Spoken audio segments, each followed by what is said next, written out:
This video is just 5 tips of things that I wish I had known when I was teaching my first class, as well as some frequently asked questions that I asked from other teachers that I've heard them wonder about. So before you start your first class, watch this video. It'll just answer some questions that you have or that you didn't know that you had to kind of prepare you before you get into your first classroom. So without further ado, here we go. If you have not started with VIPKID, this video is still good to watch. My email is going to be over here. Yeah, over there. And feel free to contact me if you have any questions about getting started with VIPKID. Also, you can find my contact and referral code in the description box below. So just scroll through there and you will have it. All right, let's get going. 5 questions. The first question is about the stars. When you enter the classroom, you will see 5 stars in the upper left-hand corner, and these don't really get talked about during your demo in your mock class, so when you get to the classroom, you're like, what are these stars for? They're actually very important, and you will use them every single class. Listen to the stars. I have this little star wand. You'll see teachers talk about their star wand. I actually have several colors. And I give out one of every color every class. There are 5 stars, and you should give out all 5 stars every lesson. Just always give them out. Very, very rarely will you not give out a star. The only times I never give out stars are when a student doesn't show up, so there's literally no student in the classroom. I will not give them stars. And then I have heard of teachers who will either you can take stars away or will not give stars based on behavior, but their behavior has to be pretty bad for you to not give them a star. I've never done that. I've dealt with some roughhousers, some students who didn't want to sit and pay attention, but they always get all 5 stars. The reason being is their stars are kind of like our tokens, so they actually can redeem things with these stars. It's very important for them to get those stars. The stars also have a really cool use to the teacher, at least how I use them, is I reward the student with a star every 5 minutes, or about every 5 minutes, I try to. And that helps me pace my class. So I'll look, it's been 5 minutes, I'll be like, guess what? You get a star! Click the star. They get the star. If you don't have a wand, I didn't for a while, I just go and kind of mimic it on their screen. You can sometimes hear it in the computer on your student's end, where it'll be a little sound, and you'll know that they got the star. Every 5 minutes, that helps you stay on track, and then you know that they're being rewarded at regular intervals. But again, if you don't want to do that, you don't have to. But you do have to use the stars. It's basically non-negotiable. But that doesn't mean that that's the only reward system that there is. Pretty much every teacher uses a secondary reward system. It's highly recommended that you do. I do. I will change it up every class. There's a lot of digital rewards out there. Those are great. I choose not to use digital rewards. I have my reasons. Talk to me if you want to know why. But then I choose to use 2D and 3D. So I don't have any 2D ones here, but one of my favorite 3D ones is flowers, and I'll put them in my headphones, and then the students laugh, especially if I pretend that they're getting stuck. They think that's so funny. And then I also have a couple students who love to draw, so I'll draw something on the whiteboard and they can draw on the slides, so we have fun that way. But the reward, the secondary reward, is whatever you choose it to be. So this is kind of what you practice in your mock class and your demo. If you use the materials of the soccer ball, then if you had my materials, then you'll know it's you get a goal, yay! And that was your secondary reward. The primary reward is actually the stars. So make sure you're using 2. You don't have to use 2. I have actually a couple level 2 students who don't really care about the secondary rewards. I've tried numerous different ones, even digital ones, and they just don't care. They just want the stars, and that's fine. So I just do the stars every 5 minutes, and then they know that they can use them later. They don't even get that excited, but that's okay. With the secondary rewards, I like to give them on the apply slide. So for every section you have vocabulary, you have verb, grammar, phonics, math. And I try to give one out once they've mastered each section. Now, there's not always all 5 sections in every class, so you have to kind of bend it a little bit. But I try to do it that way. But that's not, you don't have to. I, especially in the beginning, would always give out my secondary reward with a star. Like, you get a star. Also, you get a flower. Just because it was easy to do 2 at the same time and not have to, like, remember, oh, I had to stop the class again to give another reward. It was all one and done, move on to the next thing. And you can do it that way too. There's no rules. Just whatever works best for you and works best for the student. Now, when you get into the classroom, you'll see a reward slide. Now, you actually probably saw this in your mock class, unless it's changed, but it'll have like the goals or something on it. You don't have to use that reward. They show you how to use it in the mock class with a little gift button and the back arrow so you can go back and forth. I have used that maybe twice in my career, once by request of student and once because we couldn't find anything else that he liked. It's pretty rare that you'll use those, but if you want to, you can. The reason I don't is because the student just goes crazy and they drag and drop everything, and then you're like resetting the slide all the time, which sometimes they like that. It's up to you, but you don't have to use it. What I do is when I get to that slide and it shows a reward, I just tell them which reward I'll be using. Like, I'll be like, your reward today, actually I won't say that, I'll be like, when you do a good job, you get a flower, yes, a flower, and I'll put it in. And then I just move on, and I don't even talk about what was on the slide. Like, if it was goals and I was using the flowers instead, I don't be like, not goals, flowers. They get it. They know that that's just you explaining what the reward system is. So, remember, give out all 5 stars about every 5 minutes, and then use your secondary reward system. It does not have to be the internal reward system. Another big question that a lot of new teachers have is just about pacing. This is something that practice as I did, I could not figure out how to pace myself very well. It was hard. Now, one of the bonuses of the classroom is there's like a little clock, like right up in that corner, the left-hand corner, and it's very obvious. It's right beneath your stars. Again, every 5 minutes. Easy to do. So when I was practicing, I'd have like a little clock next to me, but I was always felt like I was looking off screen. Here, it's right there. You can just like, you don't have to like really move your eyes. It's just like you see it. You're very conscious of how far into class you are, which really, it will help you. So if you are worrying about pacing, don't fret too much because the classroom actually really guides you through it. And those stars, if you remember every 5 minutes, that will also help you pace.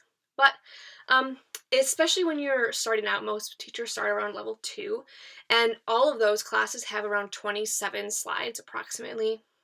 There are some exceptions, and then there's some of those slides are filler slides. So it's really easy to remember. 1 minute per slide. Very easy. And it's not like a science. You might spend 30 seconds on a slide. Don't freak out because the next slide you might spend 2 minutes on. But the idea is, like, if you are at minute 8 and you're still on slide 5, you got to pick up the pace a little bit. You got to get the student to go through. You might have to like adjust your teaching methods. You might need to scaffold down or scaffold up accordingly. Maybe not ask all the extension questions that you had prepared because you need to move the lesson quickly. And same goes the opposite. If you're on slide 15 at 8 minutes, you're going too fast. That student you're gonna get to the end of class and have like 10 minutes left and have to find some things to do with the student. On that note, your classes should always end not 1 second before 25 minutes. They should aim for 25 minutes.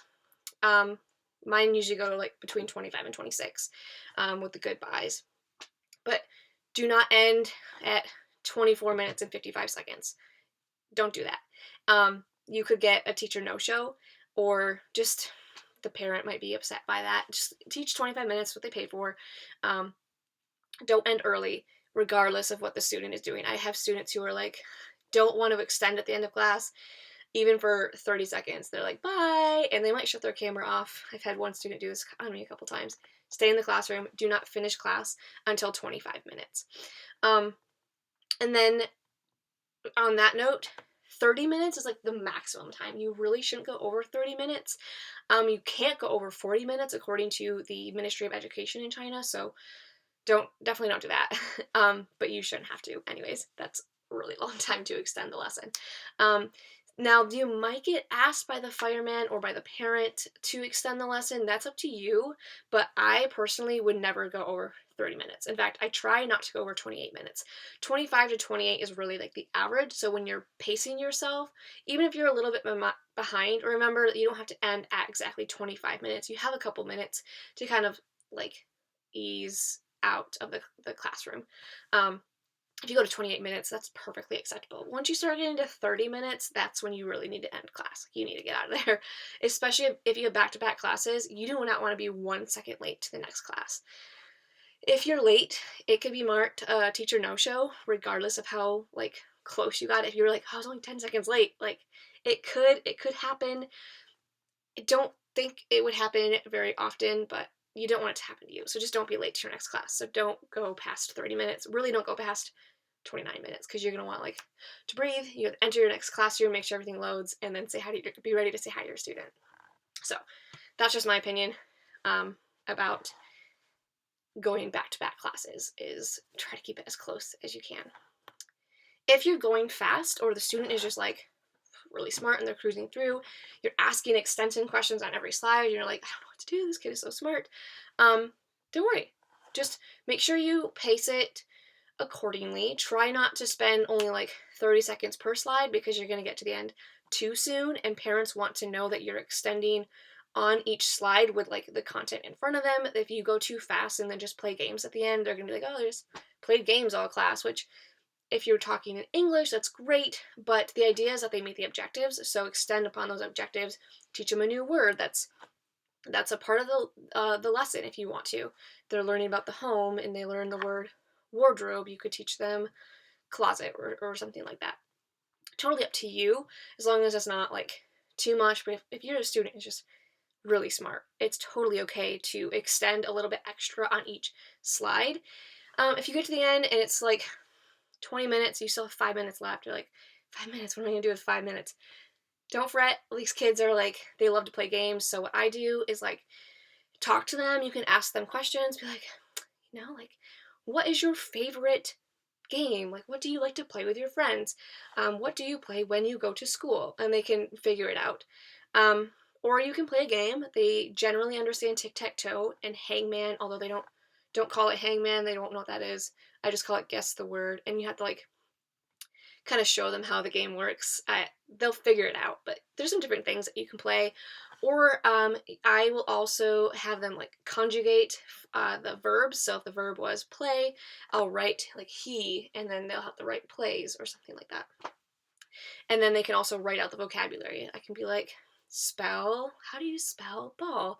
And then they'll write ball on the slide. So there's a lot of different things that you can do to extend for that 5 minutes, but try not to get there too soon, because if you're just playing the whole time, it's just going to look like you rushed through the lesson, and you probably did, because there's actually a lot of ways to extend in the lesson. Even my smartest students, I don't usually end before 20 minutes, and just because I just find things to do on each slide.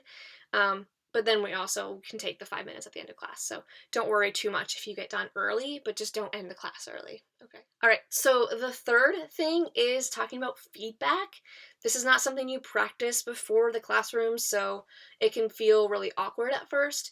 My number one suggestion is don't spend any more than 10 minutes per class. Like, even 10 minutes is a long time, but in the beginning, you might need like a little extra time. Don't worry, don't feel like it's taking forever. You will actually get faster at feedback. Ultimately, I recommend that you don't spend more than 5 minutes writing feedback. That's my personal suggestion. I think that there's a way to do it very effectively and quickly.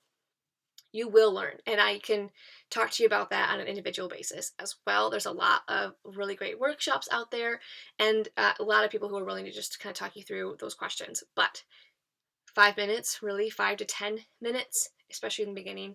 You might need a little bit more time, but there will be feedback at the end, and that is just talking about what you did in the class, so be informative, but mostly talk about the student, not necessarily the lesson. especially because a lot of time parents are there watching the lessons. They know exactly what you did with the kid. You don't need to tell them, they were there. So talk about your assessment of the student, but be very encouraging. It can be really hard to hear, like, Bao Bao really struggled with this. He needs to practice this. Like, I encourage Bao Bao to continue practicing this at home. Remember that we pronounce it this way. So just finding ways to be really encouraging and positive in your review. Negative review will lead to negative reviews from the parents. It's very possible. But be honest too. Don't be like, Bao Bao was awesome today, no problems whatsoever, 5 stars, have a great day. Because that doesn't help them either. So if Bao Bao really like struggled with the word ball and he kept saying bill, like write that. Be like, hey, Bao Bao was pronouncing ball like this. Here's some different ways that he can practice it at home. Or mom and dad, like, ask him, how do you say ball, and have him repeat back to you. You can give them suggestions and things like that, but just keep it really positive and fun as well. So you can say, like, hey, I had a really great class with Bao Bao today. I really appreciated when he drew that picture of the monster because I thought that was really cool, or something like that. You can mention something specific about the class. I like to do that. In every feedback, I will write something personal. I try to. Sometimes not much really happened, but I do try. What I might do is just like say, what I do is I'll write like a little note to the student, like I'll put like, dear Bao Bao, great class today. You did so well saying this. Like, I loved hearing about how you or what games you like to play with your friends, and I like to play this game or something like that. Just a little note. Try to keep it under 4 sentences, so 3 to 4 sentences. Anything more than that, translation gets weird, and they don't. They probably aren't reading the whole thing. I don't know. That's just my personal opinion. But I always like to leave a little note for the student, and then I always leave my name at the end, just so that they can follow me if they want to remember my name. But those are some things with the feedback.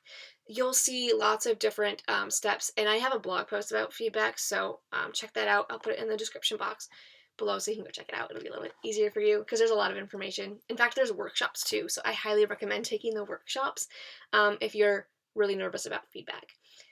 My last suggestion with feedback, real quick, is there's a box for teacher to teacher feedback. So it will pop up every time you enter the class, or every time you enter that classroom with that student, or you can click on the student and then previous feedback will show up. I love this feature. I always write a little bit about the student because you're going to start getting regular students, recurring students, and you're going to want to be able to remember what happened last class. So I can be like, Bao Bao really struggled pronouncing ball. Even if ball is not one of the objective words in the next class, I might be like, we should probably bring that back up again. I want to make sure that he practiced it and he is understanding it. Or I can be like, Bao Bao was telling me about this soccer game that he went to or he was playing in, and I want to follow up. Hey, Bao Bao, how was your soccer game? Like, or how was your vacation? So it can remind you to ask certain things or to meet certain objectives that you didn't quite meet in the last lesson. It's just a really good way to remember a little bit about the class, and it also helps other teachers. Like, if Bao Bao really struggled with the word ball, you can tell the teacher, like, hey, I think you should practice this again in the next class, even if it's not one of the words. Use it as an extension. Get them to say this word. And then you can talk about, if they're a high energy student, like that helps the teachers prepare, like, oh, I should be high energy to match theirs. Or maybe they're just like a really chill student, and you're like, you don't need to be crazy, just like keep it calm. They like that. And then I also write which reward I use because I rotate just between like 5 rewards. I don't have that many, so I don't want to use the same one every time on accident. So I write the reward that I use so I can just rotate it out. But the teacher to teacher feedback, I highly recommend that you try using that. Again, you want to keep your feedback writing under 5 minutes, so if you don't get to it, it's fine. But you're going to regret spending a long time on feedback because that's an extra hour that essentially you're like not getting paid for. So keep it under 5 minutes if you can. Okay. Question number 4, right? I hope we're on 4. Question number 4. What props do I need? I'm not ready for this. Like, do I need to fill my classroom with all the right props before I can really get started? No, absolutely not. In fact, I don't recommend getting any props right away. There's only one prop you need. A whiteboard. That's all you need. These are $1 at the dollar store. I actually have 6 of them. I think I mentioned this a few times because I love the dollar store. whiteboards. They're awesome. Um, so get a few of those, or one. That's really all that you need, and then a marker, obviously, to write on said whiteboard. And that's really all you need to start out with. Keep it really simple, because I can say I definitely overspent when I was first starting. I didn't really have the money to spend, but I was just like, I want to be a successful teacher, and I know that students like props, and yes, they do. But these things will come in time. So, as you are preparing for classes, maybe you can find something like your kids' toys, or maybe you want to do like a quick dollar store run. Be like, okay, this lesson's on games, so like, let me find a soccer ball. Here we go. That's one prop. That's fine. And then you'll start to learn what kind of props you like the best. Maybe you like 2D props, maybe you like 3D props, maybe you like digital props. You're going to figure out your workspace, the classroom, your teaching style. But before you get there, don't bog yourself down in a whole bunch of props that you don't really know when you're going to use them or how you're going to use them. I recommend just starting out with a whiteboard, drawing the things that you want to draw, essentially 2D props, right? And stick with that just for the beginning. And then as soon as you start getting more classes and you're more comfortable, like, okay, when I teach, I like to have like a puppet, or I want to have a ball so I can point to it. And I've learned that students don't always know what this word means, so I need to have something that demonstrates that. That's when you know those are the props that you really want to have in your classroom. Be intentional. If you start to go out and get a whole bunch of props right at the beginning, you're not being very intentional about what you're getting, because you have no idea what's in those lessons yet. If you really want to get props, you're like, no, like, I am a prop person, I'm going to be the best teacher right off the bat, I got to get those students, like, that's fine. Like, that's fine. I don't think that props are going to be like what saved you, but there is definitely a way to use props to engage the student, and if that's what you want to do, I support you. Go for it. But here's what I recommend. Support your fellow teachers. So what you can do is, there's a ton of Etsy shops that have like lots of props, like especially 2D props, where teachers will print and laminate things for you, and then all you have to do is put them in your classroom and you're ready to go. Sounds pretty great, right? Like, and so why not support another teacher who, one, already knows what is used in the lesson, so they have a good idea of which props you're going to need, and you're supporting someone else who's raising a family and is doing the same thing you do, and we all just want to get by, right? So support your fellow teachers. There's also teachers pay teachers, I think, is the website. I'll try to link them below in my description box, but they're great. They're just great places to go and find some materials from other teachers who do the same thing that you're doing. So if you really want those props, go out and support another teacher. There's also a Facebook group. I love the Facebook groups. You don't have to be a part of them. I think that they're great. But there's one called VIPKID Props and Rewards, so check that out. There's some freebies in there. And then you can always ask questions about, like, hey, I have this lesson coming up. What do you all do?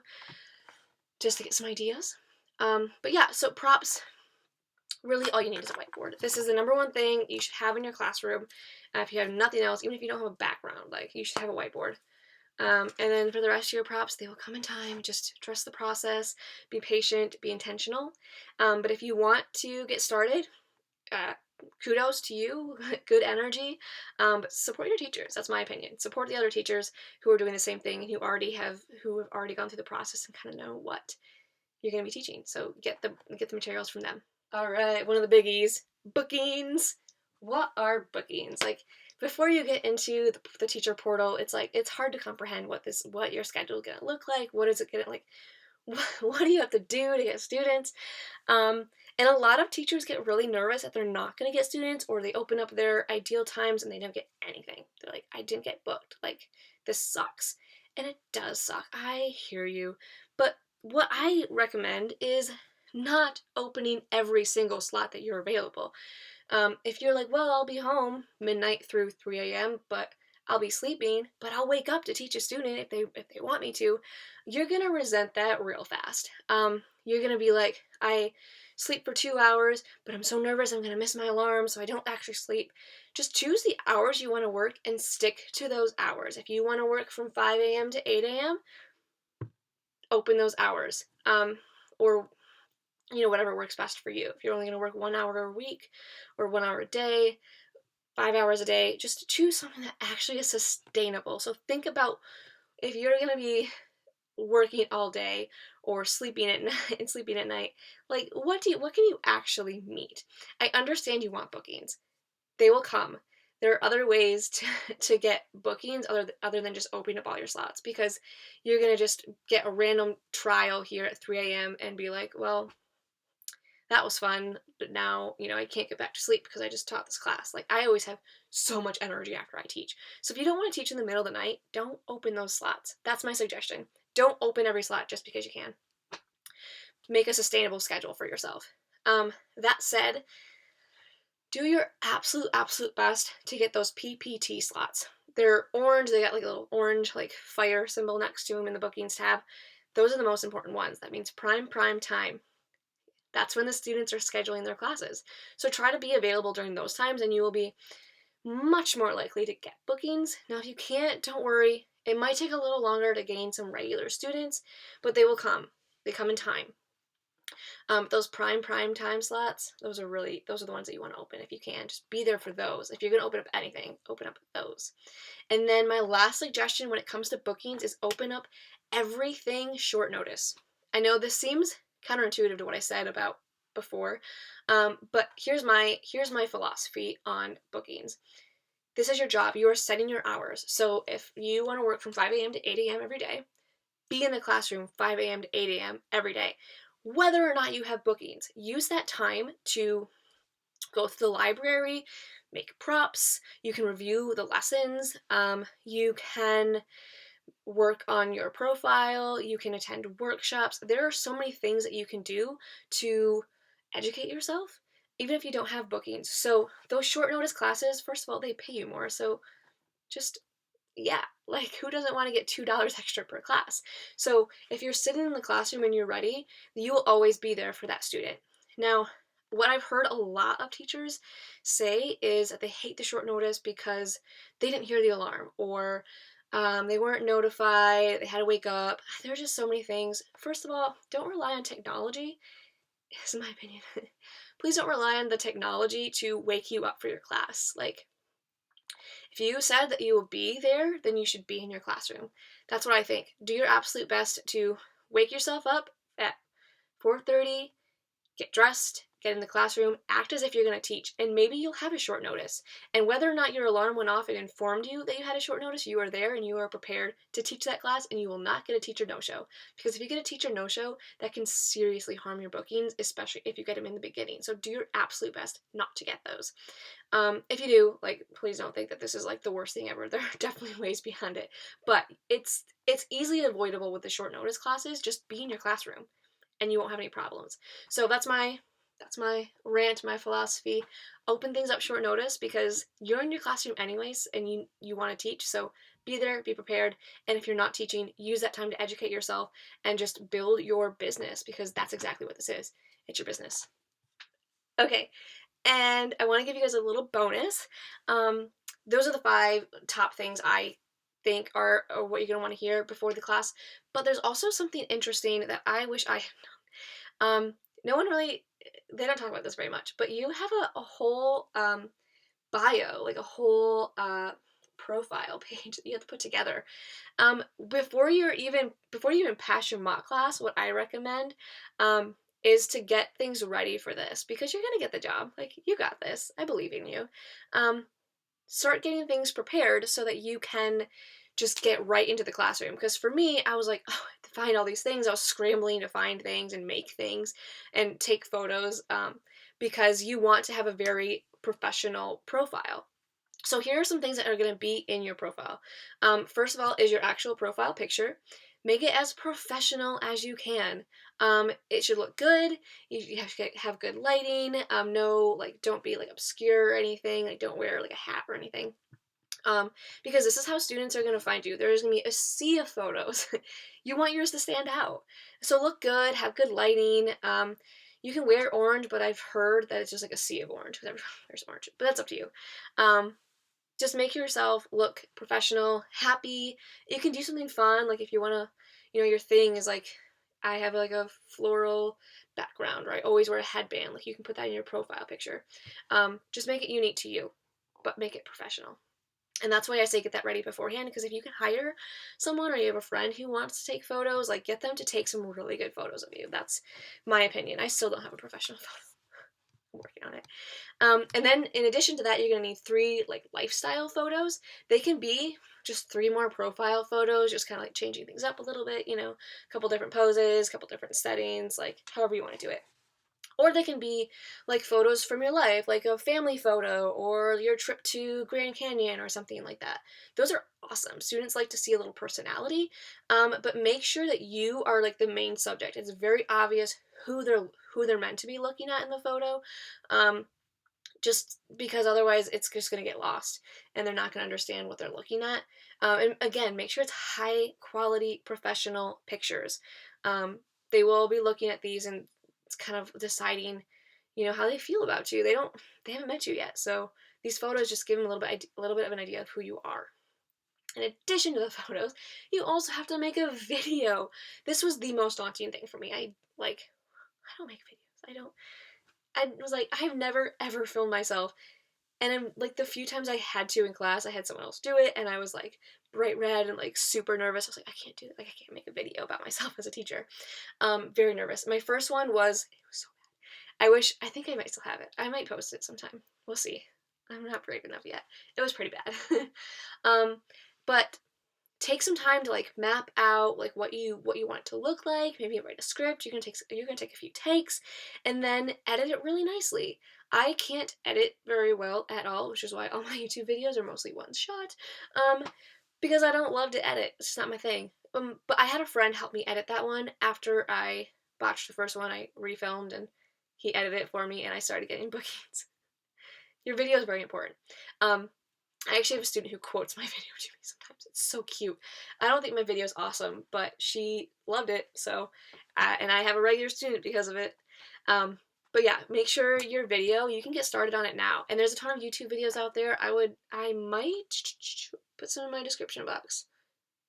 I haven't decided yet. But, go support them, like, go watch their videos. They've got some great intros out there.